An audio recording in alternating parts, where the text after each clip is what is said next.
I'll get off. What you want to do? Like, oh, you're just recording it. All right, we're live. We're live. So for tonight, we're gonna be talking about a little bit of everything. We're gonna be talking Phillies. They just had a big win tonight. We'll be talking a little bit of Sixers. We're also going to talk about the NFL draft. We'll give a couple grades for each teams, and you guys can see how we think that they did.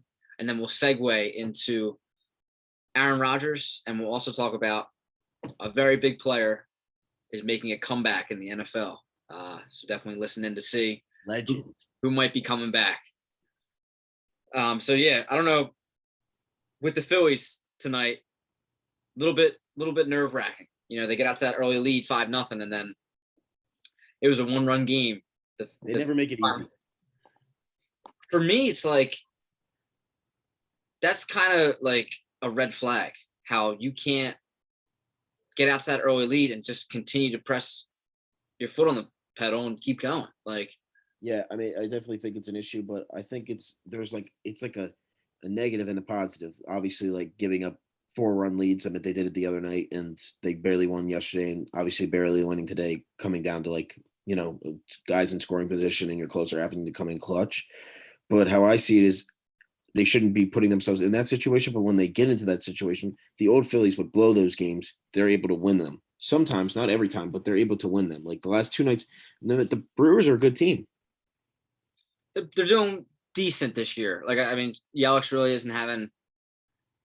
You're used to Yelich being an MVP type caliber player for the past couple seasons. He's not. I don't even think he played tonight. No, I don't. He's been hurt. But I mean, they still got Lorenzo Cain. They still have a good team. Lorenzo Cain, yeah, he's aging a little bit. They got Colton Wong, who used to be a stud for the Cardinals when he first came up. But I mean, that pitcher they had on the mound tonight, Peralta, he's actually having a great year. And then you got to give him some credit. He gave up five runs in the first. Without giving up an out, and then went like 5 or 6 innings. I know. It's impressive. That's impressive stuff. Yeah, I mean, we got out to him at the right time. Didi Gregorius coming up with that big grand slam. He actually didn't lose the game. Did he? What did the score? Was it 6-5 or 5-4? 5-4. Oh, so he did lose the game. Yeah, he lost. That would have been funny if he didn't lose the game. I know.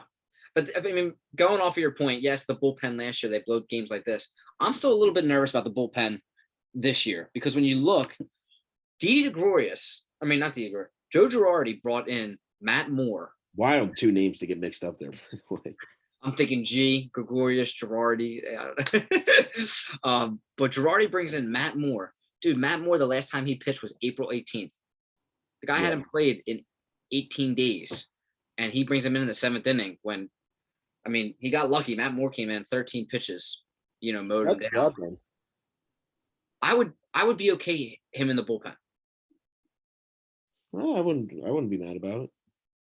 Very, very minimal time. Come in every once in a while. I think Velasquez plays better as a starter than he does as a reliever. I think just Velasquez should be done, honestly. Dude, you got to root for him. He's a good guy. He's a good guy, but he's been with the team for what, 6 years now? You just got to root for him. You got to root for him. We're trying to win a World Series now. We don't just need players just we feel bad for them. There's always that guy on every team that's like the rally guy. Like the year the Phillies won the World Series. Jared Dudley. That Jared Dudley is for the Lakers. Yeah, well, the year the Phillies won the title, they had that Asian guy. I forgot his name. I forget his name too, but they had him. He was a rally guy. Yeah, I mean, Velasquez he's like another guy like Matt Moore. They should come in games where we're either getting blown out or we're blowing the other team out, I think, just to eat up innings. Nothing against them, but I mean, Matt Moore's old and Vince Velasquez has been around for a while and really hasn't made many improvements. But dude, did you know this statistic? That was Didi's 8th grand slam tonight. They said it. Yeah, I did know he had a lot. I didn't know it was 8. He's got 8. He's got 8 total. And they've all come since 2017. That's insane. Like, people don't even hit 8 home runs in their career. He's got 8 grand slams between 2017 and now this year. It's also like just rare to be put in that position. I know. When he steps up with the bases loaded, I feel Walk him. comfortable. Walk him. Yeah, Barry Bonds style. Walk him. Walk him with he's the big. good with the bases loaded. He's very good. He's clutch. He makes big plays. That's why people know him so well. He's a big play guy. Yeah, I love. He's like the Robert Ory of the MLB. Yeah. Not a huge name, but like everybody knows him because he just makes big plays. I just want to throw this out there. One of my friends up at school, Kyle Frauenheim. I know you're listening. I know you'll be tuning in. Big Mets fan. He trash talks me every day about how great DeGrom is, and he is great. However, he's with the wrong organization. Anyway, I want to throw this out here. The Mets just paid Francisco Lindor tons of money. Yes, I know where this is going. Tons of money. I think they gave him the entire city of New York. 400 Listen to million. this. In one swing of the bat, Kyle, one swing of the bat, Didi DeGroyas has more RBIs than your shortstop Francisco Lindor has this entire season. I want to go off that. I want to go off that. Zach Wheeler, our second rotation pitcher, currently they're tied for RBIs. Yeah. So I mean, Kyle, I mean, you can continue to trash talk me whatever you want, but right now the Phillies are in first place, and Didi with one swing of the bat has more RBIs than your shortstop that you just paid over $300 million. So thank you. We'll take that. Yeah. And, yeah, we're moving on. We're going to talk a little bit of Sixers. 20-point win is tonight. Yeah, they're definitely hot. I'm a little concerned, though, the other night. I don't know if you watched. They blew like a 20-point lead to the Bulls. They were able to come back and win, but it's definitely concerning no matter what. I get the bench was in, whatever, this and that. It's concerning to give up those kind of leads. You know, really good teams don't do that. I'm not saying it's a huge cause of concern, but it's, it will be in the back of my mind for a little bit. Well, yeah, I mean, that's just kind of like what we just talked about with the Phillies. You get out to those early leads, you got to continue to keep it going. You can't just slow up. You did that horse. You got to beat it. Tonight, here's my problem, and this is why I'm a little bit going into the playoffs, a little bit nervous. Ben Simmons, right? 10 points, 5 for 5, I think, in the first quarter, like 5 for 6. Lights out. He was attacking, very aggressive. But we played the Houston Rockets. Why can he not do that against other teams? Like, start out the game that aggressive. That way, teams have to actually play defense on you. Yeah, but I think it's come to the point of the season, which, think about it, these teams have played, this year was 72 games instead of 81, but they've come to the point of the season, the Houston Rockets are going to be like probably the number one pick in the draft, if not like the second. They're awful. They're awful. Yeah, they don't care. There's no defense in these games. Like, I'm being flat out honest. Like, to tell me why, like, if you played for the Houston Rockets, why would you even care right now? I'm not talking about that, and that's why what I'm going off of is like what you're right. I mean, the Houston Rockets are a terrible team. They're probably going to have a top 3 pick this year. But it's like almost seems like Ben Simmons, that's when he full goes and does that attack mode that he does. Why can't he do that every game? It's just like a confidence thing with him when it comes to, like, I don't think he was hitting. I loved it, dude. He was hitting fadeaways. He was pulling up and taking jump shots.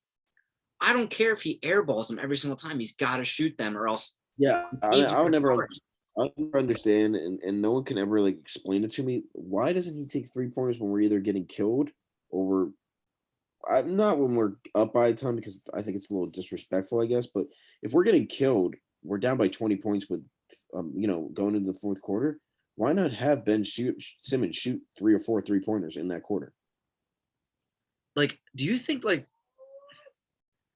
it can't be like the system that they put in each game, but do you think like Doc Rivers says like, hey, take it easy tonight, let Joel get his stuff? At this point in the season, I think Joel's probably let his teammates know, and I think Doc and everybody knows Joel's going for that MVP. He wants it. He's not going to get it.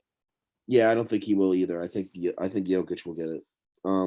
But I think, and I know that, Embiid wants this MVP bad. Honestly, it probably will be the last shot he ever has of getting it. Not because he's not an MVP guy, he is, but it's very difficult for a center to win the MVP in the league. It's not just because the amount of games that he's missed this year. Listen to this Joel Embiid in 25 minutes tonight. This is courtesy of StatMuse. 34 points, 12 rebounds, 10 for 17 from the field goal, 14 of 16 at the free throw line. that's ridiculous. He's the first Sixer in franchise history with a 30-10 game in 25 minutes or less. I mean, I'm surprised he's not like one of the first people, like one of like 5 NBA players to ever even do that. That's insane. Shaq would get numbers like that, but if he had 16 free throws, he'd probably make 7 of them. Yeah, that's a put. That you're pushing it. 14 of 16 from free throw, dude. That's legit like Kevin Durant at the free throw line. The guy makes everything. I wouldn't go there. Kevin Durant, I've actually never seen miss a free throw in my life. Same goes for Steph Curry. 2 guys I've never seen miss a free throw ever. James Harden. Take James Harden. Okay, I'll take that. And James Harden, I think, is the best shooter right now in the league. I love him. I love him. Can we rewind that? Can we rewind what you just said? You did not just say that. I don't want to hear the Steph talk. Let's see how good he is in the playoffs. That's the most preposterous statement you've ever said, I think, ever on this podcast. That is ridiculous. James Harden's better than Steph Curry. Oh my God, that's the worst take I've ever heard in my life. Dude, look it up. Look it up. James Harden is better than Steph Curry. That is like one of the worst takes I've ever heard ever. James Harden's better than Steph Curry. I don't want to hear it. We could talk about that another day. But I would take James Harden over Steph Curry any day of the week. Wow, that's gonna bite you hard. Steph Curry isn't dishing out 10 assists a game. Thank you very much. And then turning around, dropping 30. James Harden is a walking triple-double. It's just preposterous, that statement. It's just unbelievable. Preposterous. Watch, when he comes back, watch. You know when you're going to regret not giving James Harden his credit? When he plays the Sixers and goes off for 40 and 15. No, that's ridiculous. I'm sorry. What you just said is unbelievable. That's just unbelievable. It's not. He's going to go off against us because we have no one to cover him unless they put Simmons on him. Yeah, I just can't believe you just said that. That's going to be in my brain for like 5 minutes. It's a bold take. It's my take. That's one There's of a lot of people around the world who would agree with me. No, I just don't think there is. Call Skip Bayless. I don't want to call Skip Bayless. I just don't want to talk to that guy. No, that's crazy. I like it though. I like that you're getting a little crazy. That's not like you. It's not crazy. It's fact. Anyway, we're going to get back. Sixers, they're 25-4 with their starting lineup in. That's crazy. And that's the one thing that I feel confident in going into the playoffs because chemistry is key. Like if you look at the Lakers right now, I mean, with Anthony Davis being out for as long as he was, LeBron being out for as long as he was, and now they're trying to get back in and put in these quick fixes. Now Schroeder's out with COVID. They're all over the place now going into the playoffs. Yeah, I don't think the Lakers are going to make it very far this year. Like as a side note, I really don't. I just don't think it's their year. I think LeBron's been injured a lot. I think Anthony Davis has just had a horrible year. Harrell has definitely just not been what he was supposed to be. And I mean, Schroeder's Schroeder. He's good, but he's not anything special. But that's besides the point. I mean, I just don't see them going far. I think the Sixers can really make a solid push. I really, really, really do. Do I think that? Honestly, I think it's going to be hard enough for them to make the finals. Do I see them winning the finals? I really don't know. I don't. I think Milwaukee's coming on really, really strong right now at the right time. They beat the Nets in the past 2 games. Yeah, I mean, Giannis is a freak. And also, like, what no one's talking about is, I mean, the Bucks were really good the last couple of years. They were. Last 2 years, they were insane. They now have, I mean, Eric Bledsoe's good. I always thought he was a solid, slept-on player. Drew Holiday's better.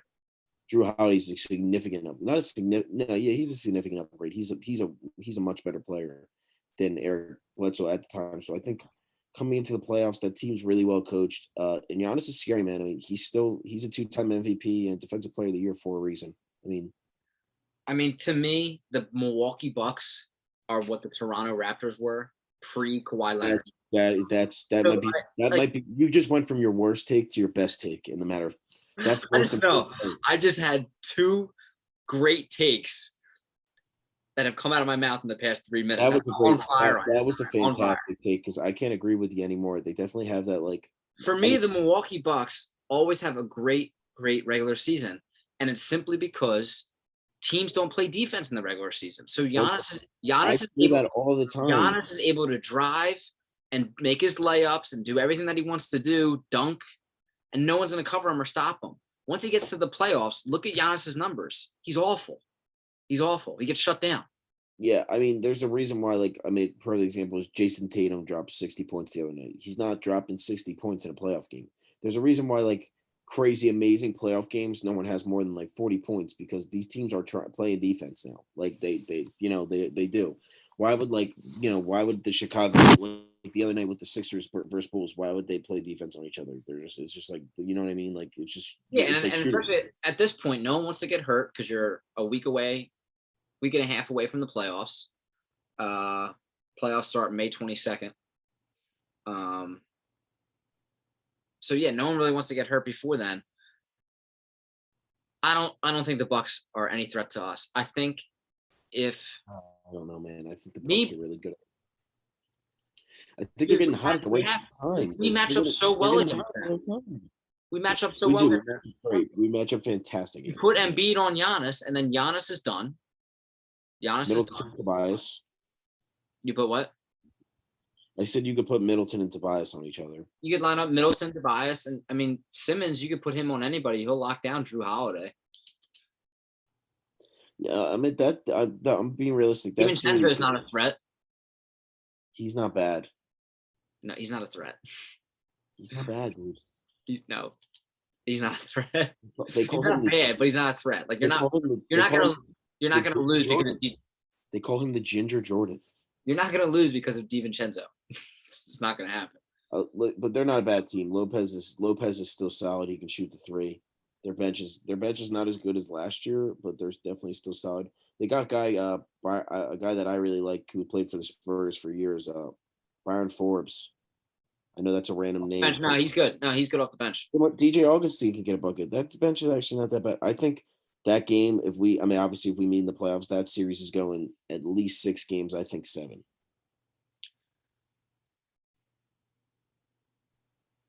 Dude, the year that the Kawhi Leonard shot went in,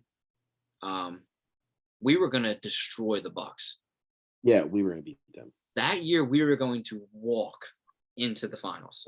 I've never met anybody that's even argued that point, and we would have won, obviously, with what happened with the injuries to Golden State. I mean, exactly. I mean, we had Jimmy Butler, Embiid, Harris, Redick, and Simmons. That was the best starting lineup we've had throughout this entire. Yeah, we easily would have.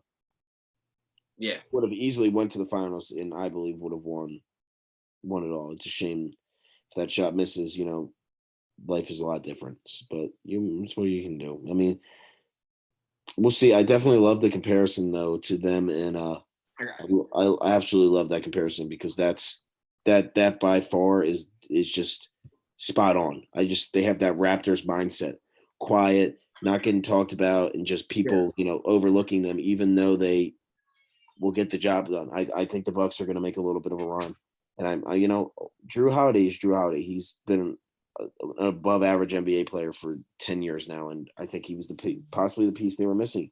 I really think he hasn't won anything in his career though. That's why I'm not worried about. Yeah, but you give him credit where it's due. It's never like he was ever really put into a winning situation. He was, with the Sixers, then got traded right when you felt like this, he was finally like the star guy there to a newly expanded franchise. So I know, but who's Drew Holiday going to cover? All right, Danny Green. Probably. He's not going to be he won't be a focal point of our offense. Obviously, he'll sit in the corner and drill threes. But other than Giannis, Middleton, I don't think Middleton's going to be able to cover Tobias Harris. Yeah, I mean, I don't know, man. I think you're really sleeping on the Bucks.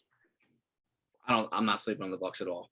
I don't think they're going to be able to beat us. The team I am nervous about, depending on how the Lakers. This is why I never doubt LeBron. I think they're going to be able to put it together, and especially, I mean, who do they play that first series now? I mean, they might be in the play-in tournament now. You just love LeBron so much. It's just like crazy how much you love this guy, dude. I don't even hear from you right now. No, it's not that I'm doubting LeBron because I'm not. He's similar to me, like Tom Brady. He's a guy you never want to doubt to make the finals. Yeah. But how I see it is, I think you can agree with me. The Lakers haven't had a very good year. Anthony Davis has played This is probably his worst season ever in the NBA, honestly. He had a good game the other night with 25 points, but yeah, he hasn't been playing well at all this year. And I think Montrezl Harrell, I think that was a move they thought would work. I thought it would personally work, and it's not working at all. It's actually hurting them. I think, they made a mistake not keeping Dwight Howard and going with him and paying him. I never liked Andre Drummond coming over for them, but yeah, Andre Drummond is he's a stat filler. I don't think he's a bad player, but I definitely don't think he's a good player. I think he's like an in-between player that just fills up the stats, like gets the blocks at the end of the game, gets a ton of rebounds, scores at the end of the game type player. I like Schroeder a lot, but Schroeder's like Schroeder. He's meant to be on a team he's meant to be on like a perfect example is he's meant to be on like that OKC team last year, whatever type that is. Like he's meant to play for like the Hawks right now. Like a team that's like good, but they're not going anywhere. And he's a solid player on their team. He's like their third scorer. He always plays well, but he's not going to win you a title. In my opinion, right now, if say the Lakers continue to play how they're going to play, they're obviously not going to get that far in the playoffs. Yeah. Given their injuries. In my opinion, I think the NBA Finals won't even get to the NBA Finals. I think it will be Brooklyn and Philly in the Eastern Conference Finals. That right there is your NBA Finals. Yeah, I mean that's a good take. Do you think the Bucks are going to beat the Nets in the playoffs? No, I don't think they should. As long as the Nets are definitely dropping in the rankings. I mean, they might even be the 4th seed by the time this is over because they've been losing a lot. James Harden's obviously still hurt. And Kyrie and Kevin Durant have not been playing well the past couple of games. But what scares me though is like at the end of the day, I mean, Durant hasn't really played this whole season. He did drop 50 though in that first game, or not 50. He dropped close. He dropped like 45 when him and Giannis were going at it. Yeah, it just depends on how healthy. He didn't play well the next game. It just depends on how healthy Aaron. I think a point you're not making is that what are the odds, honestly, that all 3 guys are going to play together? Not because like the ball or whatever. I'm just saying with injuries, they're all James Harden's fine to play. He's just resting now for the playoffs. And Kyrie won't take personal days off in the playoffs. Kevin Durant, I am actually a little bit nervous for because I think he had a legit injury in the beginning of the season. No, that Achilles injury is the most serious injury in sports. Once you get that, it's always tough to bounce back. I mean, he's definitely lost a step, not like it matters too much because he's still an animal, but no matter what you do or what kind of training you get and how good the surgery goes, an Achilles tear is it's going to take its toll on your body. You're not going to bounce back the complete same person. It's impossible. I think it's a little bit easier nowadays with, it's definitely easier. Research and stuff like that.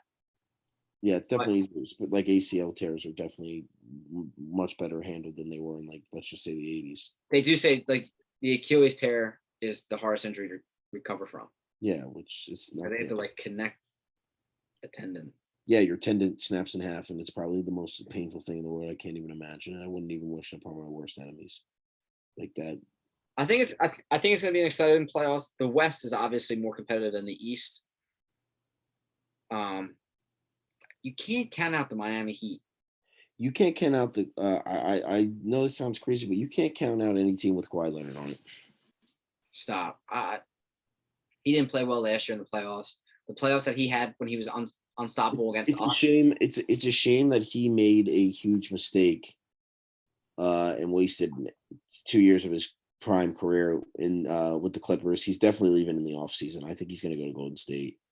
Yeah, him and Paul George just didn't work. I think they're both good players. I mean, Kawhi's obviously like a top 5 player in the NBA, and Paul George is, you could argue, even like top 10, top 15. I mean, he's definitely top 15, but top 10 probably not. But like, I see why they thought that experiment worked. I think they've officially kind of canned that experiment after trading Lou Will and just kind of like losing Montrezl Harrell and players like that. I definitely feel like the Clippers are going to be rebuilding next year, and it's going to be tough for them because they don't have any first-round picks for a while. But, yeah, that experiment didn't work, so Kawhi's definitely leaving. But I would never doubt a team with Kawhi on it. I mean, you know it and I know it. They don't have a bad team, dude. They got Rondo now. I think Rondo's better than Lou Will overall. Yeah, no, overall, definitely better. Definitely. But now, I mean, they signed. I'm not saying he's not nearly half of what he was because of his injuries. But Boogie, third center off the bench because they got Zubac. They also have Ibaka could play center. You got Boogie. That's the one piece. That's the one player that people aren't talking about enough, and that's been in the NBA forever. And every team he goes to wins for the most part. Is Serge Ibaka. He's a phenomenal player. He really is. I mean, he does it all. So that's a big piece to have. But yeah, they just don't have it, man. Would They you take would you take would you take Utah or the Clippers? uh I would take the Clippers. Who do you think's when coming out of the West? If the playoffs started right now. Oh man, that's tough. I know who I'm picking. Yeah, we know who you're picking. Yeah. I'm not picking the Lakers. Right now, I'm not picking the Lakers. Like if the playoffs started today with all how the team Wow. constructed. Not taking LeBron James to go to the finals. Jim Kreiger, is this you? Right now, today on May 5th, if the playoffs started, I would not take the Lakers as constructed. I know who I would pick though. I want to hear who you would pick. Um, yeah, you know what? I'm gonna go with a sleeper. I'm going with the Clippers, man. I think they're good. If the playoffs started today, the Phoenix Suns are definitely the favorite. That team Yeah. is good. Chris Yeah. Paul is now the MVP of the league. He is now the MVP of the league. He took that organization from they were a play-in tournament last year. They didn't even get in to the bubble, and now they're in the first seed of the West. No, I absolutely love You want them. to talk about a team that always goes, and you want to talk about a player who always goes to a team and they immediately become a contender. Look at Chris Paul's career. Every team he's gone to, they're in the playoff No, conversation. no. I mean, you know this, and I know this. I'm a huge Chris Paul guy, and my favorite player in the NBA, and I've said this before in the podcast, is Devin Booker. For the last couple of years, he's been my favorite player. I love watching him play. I love Mikal Bridges. I think Jake Crowder's obviously. I don't think he's very good, but I think he's solid for teams. It depends on how he Good plays. role player. The teams he usually goes to always wins, though. Last year he was on the Heat. Year before he was on the year before he was on the Cavs. The teams he goes to wins. Ayton is obviously solid, but I just think they're a little too young. I think they need another year. I think they'll go far. I think, but this is like one of those years. It's kind of like those Jordan Pistons days to me. Like they're gonna lose, and then they're just gonna have to come back and beat the team that they lost to the year before. Like I just don't think they're all that ready. Like you know what I mean? Like the Nets or the Sixers are gonna, in my opinion, they'll destroy them in the finals. The Nets and the Sixers, dude. Yeah, the Suns are hot though right now. No, they're so hot, and I love CP3. I do. I want to see him win, and I would love to see Devin Booker win. And I'd love to see Phoenix win. I really, really like that team. It's a team I root for. I love Monty Williams. I love their coach, but I think they're young, man. I think they need another year of that. They need to lose in the playoffs. They need to experience that, like that big heartbreak, that actual heartbreak of losing in the playoffs, because it's not like they've ever made the playoffs or anything like that. They need to lose a game in the playoffs. Do I think they have a shot at making it? Yeah, but a team like I see LeBron getting healthy, and even if LeBron is 80%, I still think he could pull out a win against them. I do in the playoffs. If I'm not a big. if LeBron's 80%, he's pulling out an NBA championship. That's what he's pulling out. I wouldn't doubt it. Listen, I'm not a big LeBron guy. You know that, but I'm an honest guy before I'm anything when it comes to sports and stuff. And LeBron James is that guy in the NBA. He is the Tom Brady. No matter how old he is, as long as he's in the league and as long as he's playing at a decently high level, whether it's hot or cold, on and off, whatever this and that, as long as he's playing, he has a chance to make it, if not win the championship every single year. So that's why I can't. That's what keeps bothering me, is I just think if LeBron James comes in and he's healthy enough, they could do it. Yeah. We'll segue now. We'll change sports. We'll switch it up. We'll talk Eagles. We'll talk all the NFL teams. What grade would you give the Eagles for their draft this past week? So I always like to. I'm a big draft guy. I don't think anyone's more like draft. Like I pretend I'm kind of like a GM in the draft. Like honestly, I really do. I try to take every pick, like every pick serious to me, this and that, and I try not to overrate every move the Eagles make. I'm going to be realistic. I think the Eagles probably a B, maybe a B plus. I think they made a lot of great moves. I think they also made a lot of moves. I think they had a really good draft. I do. I think. What was your favorite move, and what was your least favorite move? My favorite move, it's kind of like a tie, but I got to go with it over just because I got to go with the Devontae Smith pick, not because we got Devontae Smith, and I'm going to mention it all the time, is the fact that we got the same guy we would have taken with the 6th overall pick and we were able to acquire a first round pick and only give up a third round pick to get him at number 10. That's why that's my favorite pick of the draft. Obviously, I love having Devontae Smith. Uh, Obviously, it's going to bring a lot of excitement to a team that's rebuilding. But I think what matches that pick is I'm huge on Dickerson. I think we just drafted our Jason Kelsey of the future. Now, hopefully, he does not get injured because he has bad injury history in college. He But reminds like me you said, he's definitely the replacement. Jason Kelsey's done after this season. No doubt he's no matter done. what anyone else, he's done after this season. I think you might see Lane Johnson try to get traded. You might see Brandon Brooks gone.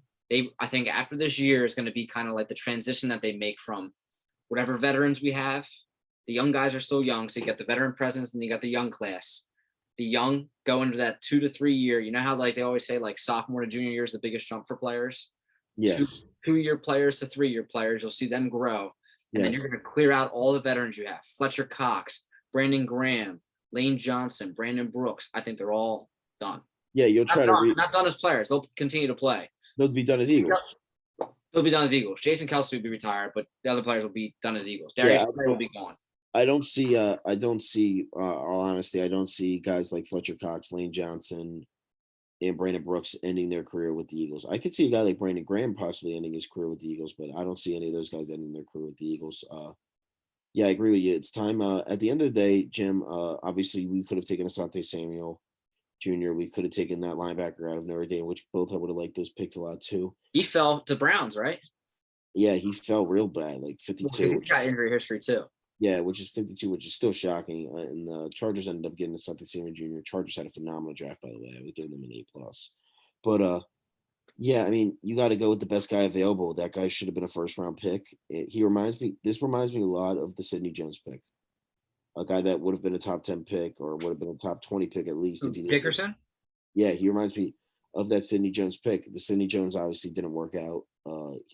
His game did not translate to the NFL, but I believe Dickerson's game will transfer to the NFL. I think he'll get a year under. I think he's going to actually probably crack the starting lineup, possibly.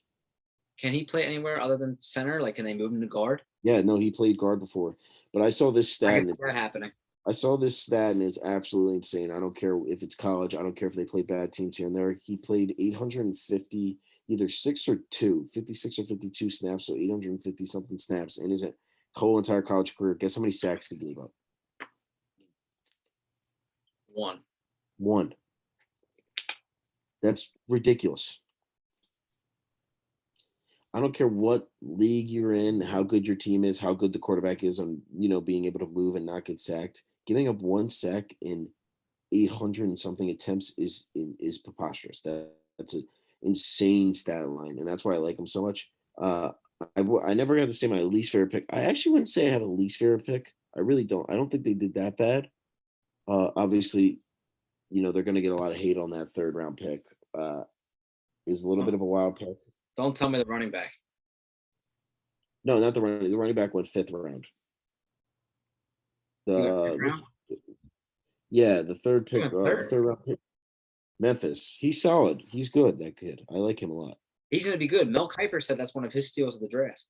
Yeah, no, he's a good blocker. Obviously, the Eagles needed another running back. I told a lot of people that we were going to draft a running back. The Eagles draft a running back every year. It's their thing. They like to draft running. When the kid got interviewed, he says he emulates his game off of Darren Sproles. Darren Sproles is one of his favorite players. I love that. Yeah, no, I like that a lot. Obviously, I'm not going to get too hyped up about it. There's always that guy that, we draft late and we hype it up and then he, does all right. But I think the Milton Thompson guy out of Louisiana Tech, the defensive lineman. You weren't a fan?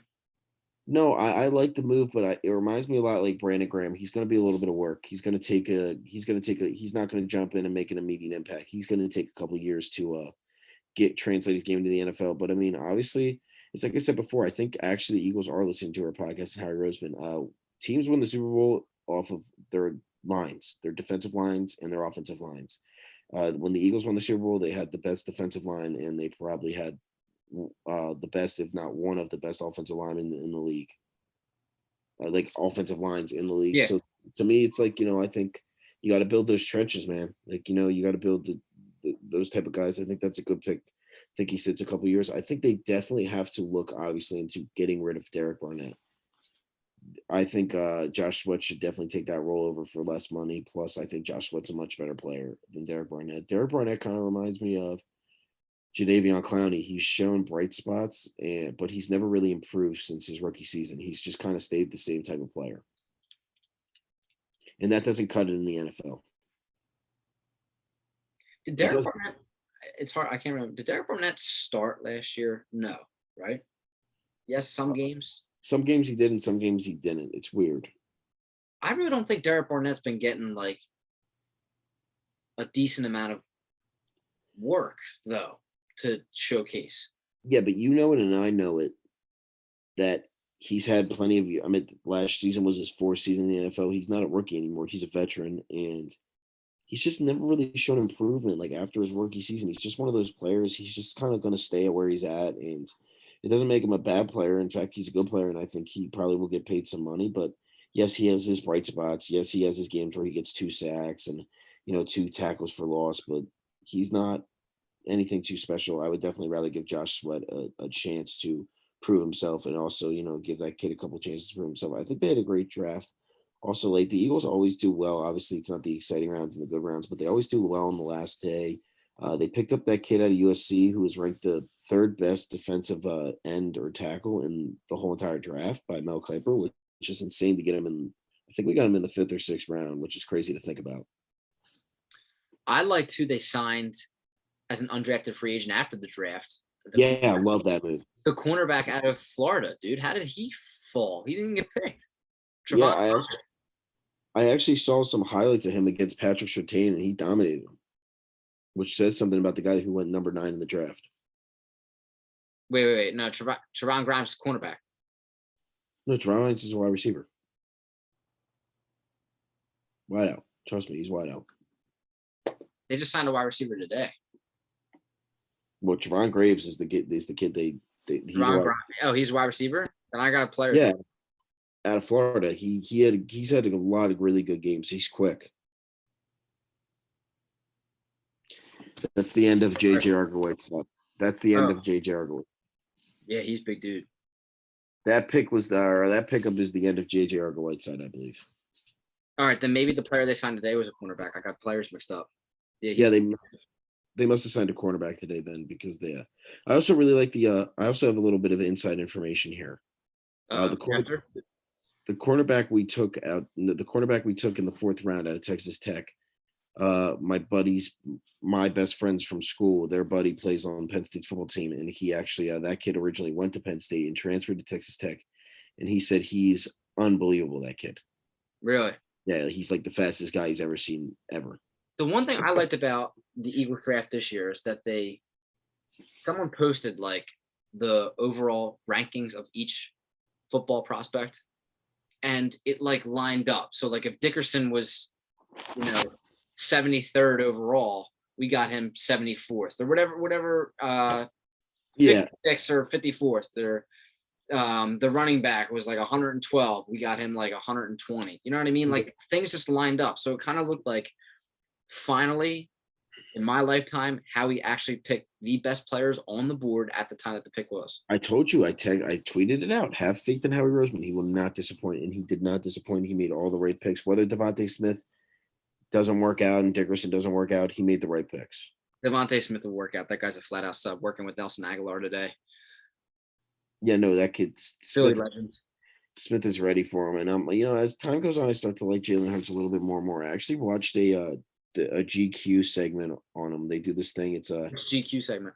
It's how does an NFL player or any kind of player, they usually have a pro athlete, a young kid, on how they spend their first $1 million. It's cool. You got to watch the Jalen Hurts. I recommend. Bought his mama house, correct? No, he didn't. He got his house like refurnished. His parents, that's what I heard. He had his house like refurnished and redone. His parents inside, but he only spent $192K, and he donated $60K to charity. Good man. Yeah, I mean, and all of his money, like he's very modest. No, he definitely seems like a good guy, and I know that's not something big, but like if you listen to these GQ segments, and like I remember Dwayne Haskins once, he bought $100,000 chain. Like, I mean, some people just once they get that kind of money, they just spend it differently. I like Jalen Hurts because he came on Giovanni's podcast 2 weeks ago. Did you see that? That was pretty cool. yeah, he's the man. I mean, it's really true. Yeah. I don't understand. I don't think there's anybody in the league. I think even like Cowboys fans and Giants fans and Redskins fans that are Washington football team fans that don't root for him. Like he's a really really fun guy to watch. Or in like and he's also just got an awesome personality. I think what he did at Bama was like, getting sit in the national championship and still clapping and cheering on Tua and helping him out. It just proves that what kind of guy he is. I mean, I always hear that he's the first guy in, last guy out, and you want to see him succeed really badly. So it just makes me like him a little bit more. Happy he's my quarterback. I really am. No, I mean, I'll always. It's not like anything against Jalen. I'll always just be a Wentz guy just because I love the way Wentz plays. I'm excited to see how Jalen Hurts fits into this system. He's got his guys now. I mean, he's got his guys. Like you said, Dickerson will be in that game at some point this season. The Eagles are going to have a much better offensive line than I thought too. So he's gonna he's going to have time in that The pocket. offensive line stays healthy. The offensive line hasn't stayed healthy in That's 3 true. I years. have to account for that. That's true. That's true. Yeah, they haven't. They're breaking down like the Cowboys' offensive line are broken down. You know what I mean? Other than Jason Kelsey, Johnson's been out every year. Brandon Brooks has been out every year. Peters is terrible. Dillard is Dillard, he's got to come back. Yeah. And But Jordan Mattel or whatever. Yeah, he played great. Big dude. Give him credit. Talking about Jalen Hurts' development and the guys and talent that he's got around him. Interested to ask you this question: will Zach Ertz be on the Philadelphia Eagles roster that first game of the season? Now that's really, really, really tough at this point. I think they really don't want to. They want to get rid of him. I know they especially want to get rid of him if they're going to before June 1st, because that is when if you don't trade him before then, that means you're going to have to eat half the salary. Like even if you trade him, that means another team you only has to pay half the salary. You want to be able to get rid of him. I think Zach Ertz is going to end up playing for the Philadelphia Eagles this season. Not as the starter though. I think he's going to be the backup, but I do think, You think he's going to play with the Eagles to start the season? I think he plays the full season. The NFL is not a trading really league. No one really gets traded that often. I see this. I just see the Philadelphia Eagles dumping Zach Ertz, like you said with that. It's a shame. I think they. Go ahead. I think it's a shame because sorry, I lost you because you were like shaking on my screen. That threw me off. We're talking Zach Ertz coming back. You think he's coming back this year? I think it's a shame that. Yeah, I think it's a shame that the Eagles, and I thought they should have a year, even 2 years ago, should have gotten rid of Zach Ertz. Not because I don't love Zach Ertz. He's the man. I mean, he is one of, if not the best play in Philadelphia sports history with the touchdown he scored to give us the lead in the Super Bowl. Obviously, we all remember that. But listen, it's a business. That's the NFL. It's a business. Everybody understands that. Everybody knows that. Zach Ertz hasn't been the best tight end on this team for well over 2 years. There's no denying that. 2 years ago, when we went to the playoffs, he was the best player. He was the best tight end on that team. Yes, but you also have to give Dallas Goedert a chance to prove himself. He is a big man. The only reason why Goedert was last year is because Ertz was out games. Ertz is still good. Yeah, but Goddard's good. Goddard's a scoring machine. I'm not saying Goddard's not good, but Goddard has been playing. He's been healthy. That's why he's been getting the reps. Ertz hasn't been getting the reps the past 2 seasons as much. I mean, the Cowboys year, or the year that we went to the playoffs, he got hurt against the Cowboys, punctured his lung, and broke his ribs. So he was out for a couple games, came back for the playoffs. And then the Goddard, or this year, he was hurt and didn't play because of his contract. Yeah, I mean, I just think I feel bad for Zach Ertz because I don't think he has any desire to play in Philadelphia anymore. I think he loves the city and he loves the fans and he loves the culture, but I think his time is up. It's similar to what we said about how Fletcher Cox and a ton of other guys they will be gone within the next 2 years because that's how the NFL works. It was time for him to go. You think Zach Ertz is on the Eagles though to start the season? I don't see him trading him at this point. Yeah. I think he's going to be gone just because the Eagles can't get anything for him at this point now. So you might as well just turn to Zach and say, hey, where do you want to go? All right, you want to go to Indianapolis? call up Indianapolis, give me a 6th-round pick or give me a 7th-round pick. You know what I mean? And then they just, unfortunately, they trade him for nothing. But it just always goes back to the Bill Belichick philosophy: get rid of a player a year too early rather than a year too late. It's like the stock market with these players. Get rid of them before they crash. You know what I mean? Like Ertz had that year where he had like the 120 receptions or something crazy, or 109 receptions. Yeah, the issue is Imagine what we could have gotten back. Obviously, looking back, it's a lot easier to talk about. Could you imagine if we traded him after that season, what we could have got for him? Easily a second. I think you could have got a first out of him for that after that year. That was awesome. That was an all-time season. A real low first, like I'm talking 32, 31. But either way, I mean, Could have got a second and a player maybe. Like like a young player. Yeah, definitely. I think it's time for Dallas Goedert, though. I don't think Zach Ertz is going to play too much. The issue is with Zach Ertz is what's not going to keep him there too long and what kept Brent Selleck a tight end in the NFL for 15 years is he can't block. Zach Ertz cannot block. He cannot block at all. It's going to be interesting to see where Zach goes when he is traded. His career in Philadelphia is definitely over with. It like hurts like talking about it. Bittersweet. It's very bittersweet. Yeah, because I mean, like what you just said, we all know, like I know where I was when he scored that touchdown. You know what I mean? Like everyone knows where they were when he scored that touchdown. All these players now are, starting to go. And it's like it's sad. Yeah. But looking back on the Eagles draft, I would give them a B. Yeah. They finally just stuck with the mentality, like best player on the board. I feel like teams that do that, it always works out well for them. Like Howie Roseman always tried to pick the sneaky pick or pick someone that would fit well in the system. That never works. So I'm excited to see Devontae. Yeah, I'm excited to see Devontae ball out. I'm excited to see him and Jalen Hurts. And I mean, now Hurts has a shot to actually. The only thing that I have a problem now, we have Devontae on the team, but it's not like you have another Goddard tight end. Yeah, but you don't have another go-to receiver that defenses can key on. So now Devontae's going to get all the attention. It's going to look like Devontae. Yeah, that's why you got to hope. That's why you got to hope. I mean, Jalen Reagor can prove himself a little bit more in the second year. It's gonna be interesting to see how Nick Sirianni lines Jalen Reagor up. Yeah, it's different. But like when you're a defense line up, you're not threatened by Reagor and you're not threatened by Greg Ward. All right, Dallas Goedert. Fulgham. I mean, you got to see if Fulgham for some reason didn't get a lot of playing time at the end of the year. I don't know why. He was our best receiver. Yeah, I think he has a shot at getting cut. Honestly, getting cut. Yeah, I would. I'm saying I wouldn't do it, but I could see him not making this team. I would say J. Jaw goes before him. No, J. Jaw's done. He's as good as gone. You know it, and I know it. He's talking about players that as good as gone. Bryce, what do you think? Where's Aaron Rodgers going? Aaron Rodgers is going to the Denver Broncos. It is Peyton Manning 2.0 over again. John Elway was going to pull the trigger. He's going to give up, I believe, possibly 3 for. I saw Colin Cowherd say today, and I agree with it. 3 first-round picks and Jerry Jeudy. And if the Packers believe it. Wow. I mean, I would do that, but then you give up. I would do it in a heartbeat. You still got KJ Hamler last year coming off a solid year. You still got Noah Fant, who's one of the better tight ends in the league that no one talks about. You got Cortland Sutton, who's, he was borderline an elite wide receiver before his injury, which, and, you got talented running backs back there. Here's my problem. Green Bay is better than Denver. Green Bay is better than Oakland. Green Bay is better than all these teams that Aaron Rodgers says he wants to go to. So why leave? What's the problem? What's the issue?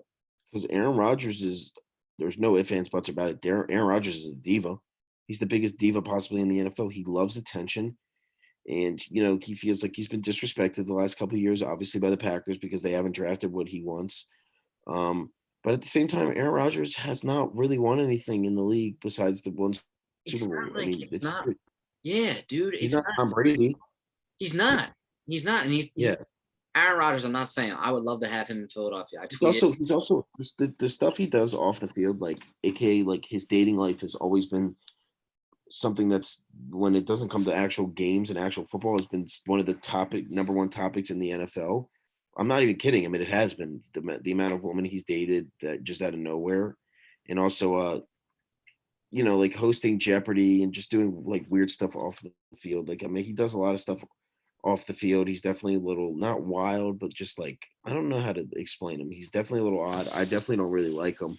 He's a tough guy to have play for your organization, and plus the fact that he just made the Packers decide on whether they're going to keep the GM or their franchise quarterback, their all-time probably best quarterback ever.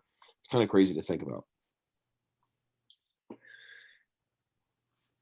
The Aaron, NFL would the NFL would love to see him in Vegas, though. That would be the most perfect thing for well, the. I heard Gruden is going to try to trade, literally, because we were talking about this either last episode or like 2 or 3 episodes ago with the Oakland Raiders and all their picks that they got from the Khalil Mack deal.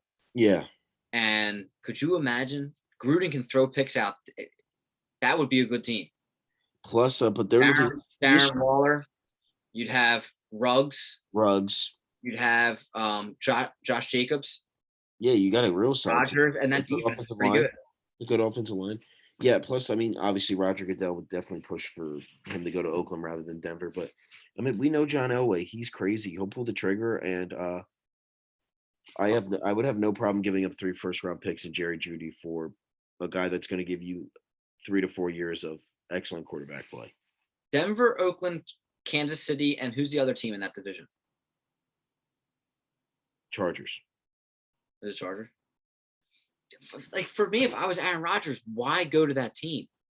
Yeah, I mean, you're gonna have it's gonna be hard to win the division. You're not beating the Chiefs, I don't think. Yeah, I mean, his division right now, like that division. I think he's got a better chance if he was to go to the Raiders to beat the Chiefs. I think the Raiders are more well-rounded when you look at their rosters. But also, what are they going to do with Derek Carr? Because the Green Bay's not going to want Derek Carr because they got Jordan Love. No, they'll take Derek Carr for like a year, like a gap, like a stopgap quarterback. No, I think if they make a trade, Jordan Love's going to start right away. Because I think if you drafted Jordan Love if you traded up to draft Jordan Love in the first round, and you feel like he's ready, you're going to want him to win right away. It's just the truth. I think Green Bay still likes to groom quarterbacks a little bit. Like when you look when they had Brett Favre, Aaron Rodgers sat for 3 years, then came in. Jordan Love has sat for 2 years. He'll sit 1 more year, and then I think he'll be ready to go. Well, he's only sat 1 year. 1 year. This will be 1 year. 1 year. 1 year. 1 year. But if I was Aaron Rodgers, I wouldn't leave Green Bay. I don't know why he's so frustrated. He's got Devontae Adams. He's got Aaron Jones. Those are 2 top 5 players at their positions. They got to be. They've drafted well with wide receiver over the draft. I mean, Valdez-Scanley's obviously nothing like too special, but he's good. Lazard's good. Tunyon had 11 touchdowns last year. I don't like the narrative that Aaron Rodgers has had no talent on that team because they've had talent for years. Years. Greg Jennings was a top 5 guy in the league for a good amount of years. Donald Driver was a great wide receiver. Then they had on the defense side of the ball, they had Clay Matthews. They had B.J. Raji. They had Woodson a little bit on that time. Julius Peppers was solid. Julius Peppers, Clinton Dix was good. He was a Pro Bowler 1 year with them. Sam Shields is a quiet name, but he was always a solid cornerback. Jair Alexander now they have Pro Bowl cornerback. Like they have guys. So I don't know. He probably just doesn't like the front office. And I mean nowadays players are able to force their way out of organizations. It's very. I mean, he is. I know a lot of people feel this way. He's a very dislikable player at this point. Aaron Rodgers is not good in the playoffs. I don't care what anybody says. He's not good. He's 1-4. He's 1-4 in the NFC Championship games, and he's only thrown 9 touchdowns and 8 interceptions. Yeah, I mean, he's definitely another regular season stud, and then when he gets to the playoffs, it doesn't seem like he's showing up at all. Yeah, I think thank God he won that one Super Bowl that maintains his his integrity, because if not, he would remind me of a Dan Marino type player, an outstanding player that's just not going to ever go anywhere. I'd never really see him winning a Super Bowl. Does he have a shot? Would I doubt it? No, but I just don't see it happening. But yeah, I think he's going to go to Denver. I think Elway will pull the trigger on that over Gruden. I think Elway will give up more. I think Elway believes that the team is all ready. I don't know if Gruden necessarily thinks that the Oakland's ready, but also if you're Gruden, this is it. This is the year. What's he's this, now fourth year now with the Raiders? fourth year. He's now going to cash in on $40 million so far with them as their coach, and he's not done well. Gruden's had a very crazy tenure with the Oakland Raiders. When you think he traded the Khalil Mack for all those picks, he brought in Antonio Brown. That was a terrible experiment. Now the team last year, the Oakland Raiders weren't bad last year. And they've also drafted. He's also drafted very poorly.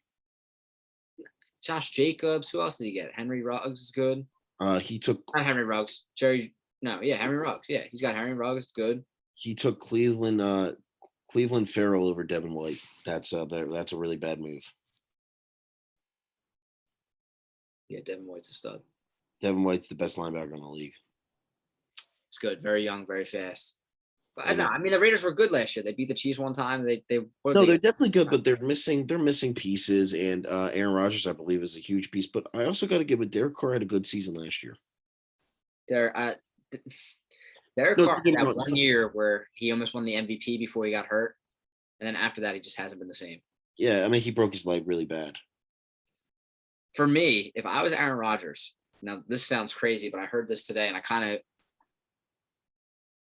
hate to agree with it, but it would be lethal.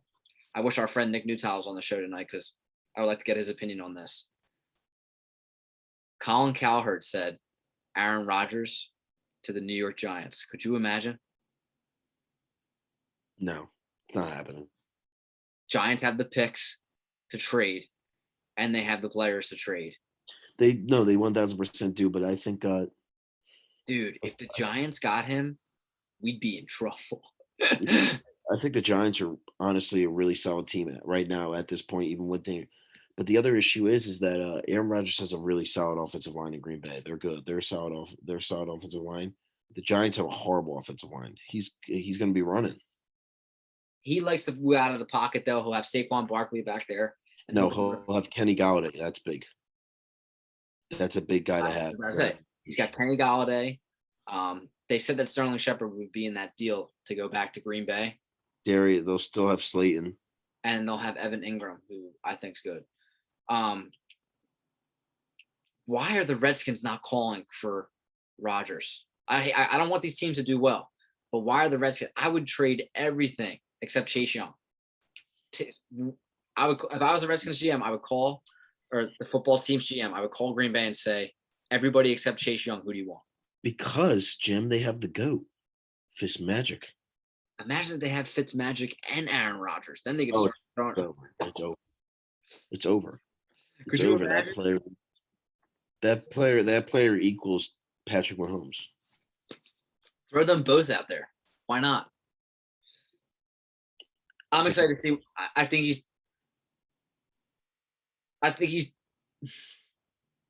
he stays in Green Bay.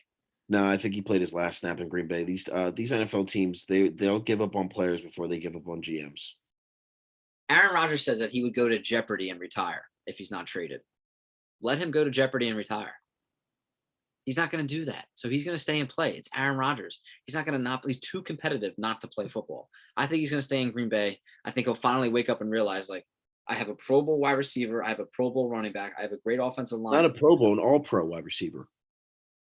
Not just Pro Bowl. He's a stud. And the defense is not bad. And they were just in the NFC Championship game. They were a couple plays away from winning. Like they were a couple plays away from winning. They also drafted a nice little running wide receiver out of Clemson. Why to go to a team that hasn't been in the playoffs in a couple years? I don't see. Because John Elway's a great talker. He's the same guy that got Peyton Manning to sign there. I remember Peyton Manning being a top free agent. I remember every team wanted him. I thought no. Only a couple of teams wanted him because they were nervous about his neck. They didn't think he was going to come back. It was like Denver and somebody else. Elway's going to make a push for him. Like you're 100% right. Elway's crazy. Elway will make a push for him. I think Aaron Rodgers stays in Green Bay though, simply because, dude, I don't think he's better than Tom Brady or Mahomes or anything like that. But Aaron Rodgers was just the MVP. You're not going to trade the NFL MVP and just let him walk away from your team. You're not. Just not going to do it. No, you're definitely not going to do it. But I don't know, man. Like I just think John Elway's crazy, and I think he'll trade 3 first-round picks and a really solid player on their team for it because I think Denver's ready to win. And I think Aaron Rodgers can do it. I think he wants the challenge. I think he wants to play. He wants to play. He wants to play Patrick Mahomes twice a year. He wants to do that. Well, that division would be loaded if Aaron Rodgers goes over there because then you got the Yeah, I Ravens. think the Chargers are going to have a good year, Justin Herbert's a beast. and they have Still young. It's going to be interesting to see how Justin Herbert makes that jump because all good quarterbacks that have like good careers make a huge leap between the I know, but they built they built it right. sophomore season. What I like about him is that they went from having one of the worst offensive lines to having arguably the best. Now the Chargers were able to get 3 guys. Well, I think the Chiefs now have the best offensive line in the NFL, but they're right behind them. And also, I mean, it's not like listen. One thing about the Chargers, that team, they've never lacked talent. They've always had talented players. Keenan Allen, Austin Eckler's a great player. Who's their coach now? Because Anthony Lynn got fired, didn't he? Yeah, thank God he was horrible. One of the worst coaches I've ever seen coach a team. They hired like the offensive coordinator or something. The offensive coordinator, Deshaun McVay, which the Eagles wanted to hire him. Actually, they tried I think they offered him a deal, and he went with them instead. I would go with the Chargers instead over the Eagles. I told everybody the Eagles job was like the last job I would have taken if I was had any other place to go, even with the money. When you're looking at like potential openings next to the Eagles, it just says no hope. Yeah, next to the Eagles, no opportunity. Next to the Eagles, it's like, oh, dysfunction, but we have Jalen Hurts and Jalen Reagor. Fletcher Cox is still. They're like Fletcher Cox is still good. Yeah. Let's stay in the AFC, and let's talk something big. I don't know for you guys out there watching. The man, the legend. He's coming back. He's returning. Tim Tebow is trying to make a return to the NFL to play tight end for the Jacksonville Jaguars. What do you think about it, Bryce? I think he should have done it 10 years ago because I think he'd still be possibly playing in the NFL. His ego was too big back then. Yeah. The one thing about Tim Tebow, as I always say, is he's always managed to stay in unbelievable shape. If you look at him throughout the years, he's just always managed to stay in unbelievable shape. I don't know how you don't root for a guy like Tim Tebow. Like, I really just don't know how you just don't want to see him back in the NFL. I think that'd be really exciting. I think that'd be great for that'd be great for the Jaguars. Obviously not a very exciting team. Obviously, yes, I know they drafted Trevor Lawrence. People are going to watch them this year because they want to see how he plays. But who's not going to tune into a game where Tim Tebow's in it? For me, though, it's like what you just said. If he made the transition 10 years ago, like even when he came to the Eagles, that would have been a perfect time when he was on the Eagles to make a transition and play. For Chip Kelly, just to start to get him in like either wildcat, put him at halfback, put him at the tight end position, get him moving, and start grooming him for there. I think he's been out of the NFL a little bit too long. And then the last time he played in the NFL was 2012, I saw. So, yeah, now to hop in, and now you're expected to do what tight ends are expected to do, block, then bounce off the line and go out and catch a pass. I don't see him being able to do it. He's an athlete, and I love him. He's an inspiration to me, tons of people. What he just did for the baseball, I know people are like, oh, well, he didn't make the majors. Who cares? He was on the all-star team for the AA. And AA is more legit than AAA. Like, AA is where, like AAA is a bunch of players that are injured. They come back down to play. He also hadn't played baseball in 10 years. He literally had not played baseball in 10 years. He didn't play baseball since he was in high school. Yeah. And then he hopped up, picked the bat back up, and he started playing well. The Mets were actually thinking about bringing him back up, like to the organization. They should have. You know how cool that would have been? Just get him at one at bat up at the big leagues. Yeah. I mean, for revenue and stuff like that. Yeah, he's the man. I want to see him back in the NFL. Do I think he'll make the team? No. Maybe he'll get a shot at training camp would be cool, but do I see him making the team now? I think he'll make the team, but I don't think because he's Urban Meyer was his coach. Yeah, when I just said that, him and Urban Meyer are best friends. So he's going to be on the team no matter what. Do I think he's going to succeed? No. You want to know why? I take my statement back because as I said that, I remembered I was like, who's the head coach? Urban Meyer obviously was Tim Tebow's coach when in the University of Florida when they had possibly one of the best college football teams of all time. He's arguably the greatest college football player of all time. I get people are going to say, stats, whatever, this and that, but like his impact, he was college football for 4 years. He's up there. Tim Tebow's definitely up there. and he's one of those rare names. I mean, That'd be not a great everybody in the segment to talk about. yeah, not every yeah, that would be. Not everybody in the world knows who Baker is. Not everybody in the world knows who these top. There's everybody knows who Tim Tebow is. Everybody. There's not a single person. I don't think I've ever met anybody that's been like, who is Tim Tebow? Now, Shannon Sharp brought up something today that I thought was interesting, and he said that some people are just addicted to the attention, like they just can't let go of it, like they can't let go of the sport. Like it kind of seemed like Brett Favre just couldn't let go of being a quarterback. Yes, that's Had I to, agree with it. he had to continue to play no matter what. It didn't matter where he was going. I felt like that would kind of like with Donovan McNabb a little bit when he went to the Vikings and he went to the Redskins. Like No, he yeah, wanted to hang around. He's an attention. Yeah, Yeah. I don't think. I Shannon don't, Sharp, do you think Tim Tebow is that guy? He just wants to no, be in the limelight. He just wants to be out front. no.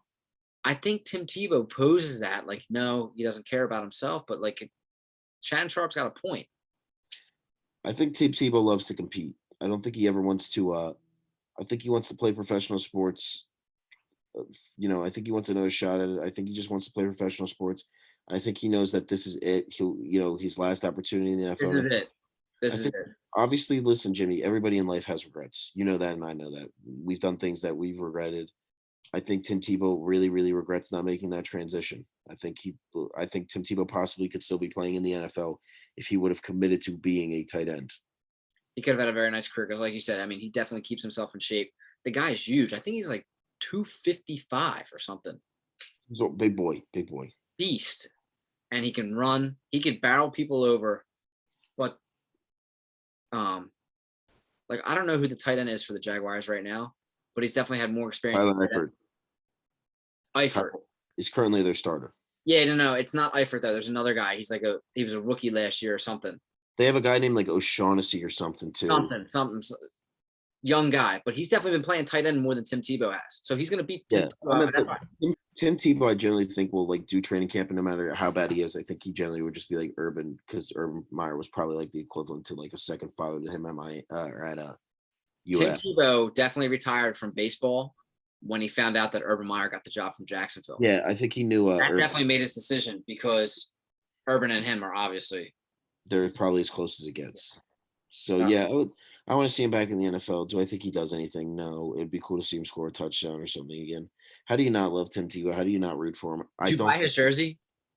No, I never had his jersey. Really?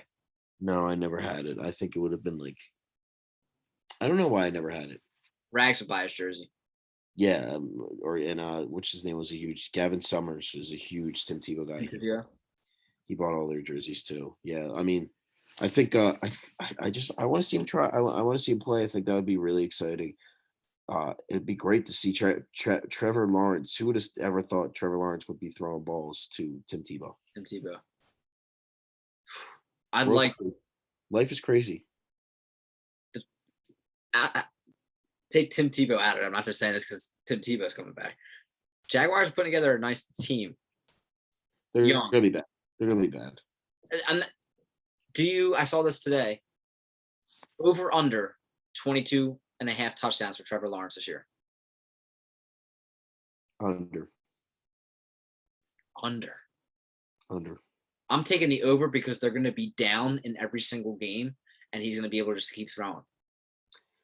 That offensive line is bad, and I think they're going to be a run-heavy team. I think they're going to run the ball a lot, try to take pressure off of him. I think they built a nice little offense around him. Don't get me wrong. I think they got a couple. They're not putting, but like this is not a short-term like success where they're just going to come in and within 2 years win a Super Bowl. This is going to be a long process, probably about 4 or 5 years. But you get ETN. Now you got Trevor. They're comfortable. ETN's a stud. You bring Tim Tebow. He's got a resurgence. Could you imagine? Tim Tebow goes for 1,500 yards and 16 touchdowns. Could you imagine he makes his way into the top 3 for tight ends in the league? No, but they're putting together a nice team. I don't think the transition for Urban Meyer is going to be as smooth as everyone says it's going to be. No, I think it's going to be different going to college to the NFL. So it's going to be ugly. But he's definitely trying to recruit some players. He's recruiting Tim Tebow right now. I think it's going to work. I think he's going to get Tim Tebow in there for the camp. But that's about it. That's all we have for you guys tonight. Just give you a quick recap. Remember the Phillies, the Sixers, where we think Rodgers is going, and Tim Tebow to the NFL potentially. Thank you guys for tuning in, listening to us. Thank you guys. Appreciate you guys. Go Birds as always. It was a good little session. Let's see Tim Tebow back in the NFL. Come on, Tim. Come on, Tim. I would look into getting a jersey. I might make the investment. Jacksonville, they got some sick jerseys. Yeah, I mean, he changes his number. Oh, that would be sick. Imagine if he comes in 00 or something.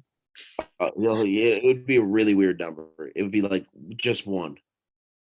Just one. Like it's gonna be weird. He wears the odd jerseys. He's gonna wear something weird. I think he would change his number if he comes back and gets the opportunity, but that'd be cool. But yeah, guys, thank you again for tuning in, listening to Bryce and I. Next week, Bryce and I are gonna start amping these episodes up and doing more. So if you guys want to come on, text us, DM us, literally anything. We'll pick out a topic, whatever you like. We don't talk soccer on the show. I'm putting that out there right now. At Jack Sarkos. Yeah, at anybody who's a big soccer person, don't bother. I won't talk about it. No, but definitely. Well, I'll talk literally any other sport. I'll talk cricket, but I won't talk soccer. Yeah, no, we're definitely trying to get some people on to talk. It's gonna be a lot of fun. If you're a Pittsburgh fan, come on, we'll do Pittsburgh versus Philly. If you're a New York fan, come on, we'll do New York versus Philly. Yeah. Pat, I don't know if you're ever going to come on and do the Bryce's Best Bets. You've been talking about it every single day, so we're waiting. Yeah, we're waiting. You're on the hot seat. We're gonna say, your invitation. You got one more chance with me. Like seriously, I mean, come on. It's all talk now. Rags has been waiting around. He only wants to come on when Newt's coming on. I guess he's gonna think that we're gonna, pick on him or something with the Yankees. Yeah. He needs Newt in his corner. Newt and Rags don't want to see us two. No, they don't because they don't. They're scared. They're scared. They know the Yankees suck. They'll be in our home territory, our home field. They're scared. I think they're going to keep pushing it off till the end of summer, probably. Yeah, they're pushing it off until the Yankees finally break 500. They were texting today, all happy that Giancarlo Stanton is batting 290 right now. He's got about 7 or 8 home runs.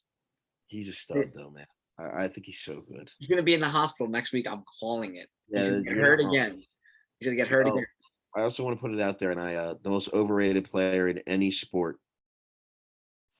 Actually, I have it tied for these two guys when it comes to baseball. Is Aaron Judge and Noah Syndergaard are the two most overrated players. So, yeah, I mean, obviously Noah Syndergaard off the topic when it comes to the Yankees, but yeah, Aaron Judge, he sucks. We're really coming at New York tonight. Yeah, no, I hate the Yankees. They suck. Gary Sanchez can't be a catcher either. With his one knee down, the other knee up, he can't frame any pitches. It's terrible. Do the Phillies play the Yankees this year? They better pray to God they don't. Phillies sweep, no doubt. Sweep, no doubt. Harper, home run each game. Harper just pops the ball up and it's floating out of that stadium. Yeah. Oh my God. We took Didi from him. We're just better than them. We're just better than them. Yeah. Oh, let's pay DJ LeMahieu $100 million for him to just suck at baseball. He had one good season. He probably took steroids last year. Yeah. He's done. Yeah. Imagine letting a guy like Didi Gregorius go. We pay him 2 years, $18 million, and he hits grand slams every time he plays. Yeah. It's just like that. Yeah. Overall, pound for pound, player for player, we're better. Yeah, just better. We're just so much better. Thank God they put Garrett Cole $400 million just for him to to pitch every fifth day. Yeah, to not make the team any better whatsoever. That's how desperate the Yankees are, because they all their money in Garrett Cole. Well, they're not going to win. Yet we that's not true. That's not true. When it comes to all their money, the Yankees don't run out of money. So. No, I know, but I'm saying on the other hand, we're smart with our money, so we'll make investments in Chase Anderson, Matt Moore, back of the rotation, studs. Yeah. They put all their money into one guy, and then it's just a huge drop off. We're consistent. Yeah, no, don't worry, Jimmy. I heard Gleyber Torres is playing great too. Yeah, another top prospect, just not playing great. Oh man, no, we're we're messing around, but we're just trying to. Imagine paying a guy like $40 million to hit like 250. It's crazy, man. And they're gonna say Bryce Harper's overrated, but he's just overhated. He's batting 3-something. He's batting, last I looked, like 315, and he was killing it. So Rags, I know you would fire back at me. Bryce Harper's overrated, even though you love Bryce Harper. You've literally told me he's like your favorite player. Yeah. I can't wait to have them on. We got to have them on soon. We gotta have them on. They're scared. They only want to come on when both of them can get on at the same time. They don't want to face us.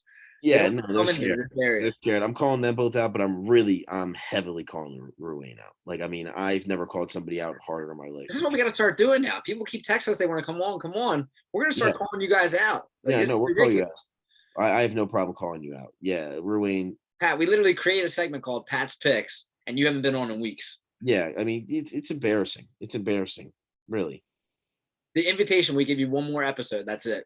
Yeah, this is it. This is it for Ruane. Ruane, he's drawn the line. Seriously. Yeah, I do want some Pittsburgh fans on. Yes, for sure. You know who I'm talking to. Richie, I want you on. Rob, I don't know if you want to come on. You'll probably say no. Dan, Nick Martella, I want you guys. Yes, we got to have some Pittsburgh fans on for sure. I mean, there's plenty of people out there that want to be on, and I'm looking forward to it. I also want to put out something for the fans. A little bit of something coming. We got something big coming up. Big. We got something something really, really, really big coming up. Significant. Yeah. Impactful. Yeah, something that's going to be something that's real big. They're going to want to start paying attention to us. Yeah. Now, momentum. Yeah, we got a big one of our bigger episodes, probably our biggest, definitely not probably, our biggest episode coming up. It's going to be awesome. Just putting it out there. Yeah. Well, thank you guys again for tuning in. Very excited. Once again, Bryce and I will pick up the episode starting next week because we'll be done school. If you guys want us to talk about a certain thing or you guys want to come on the show, reach out to us. We're definitely down. We're always looking for people to come on and talk sports with us. Broad Street's the place to be. Bryce, thanks again. Good work tonight. And let's go, baby. Go Birds. Come on. Go Birds.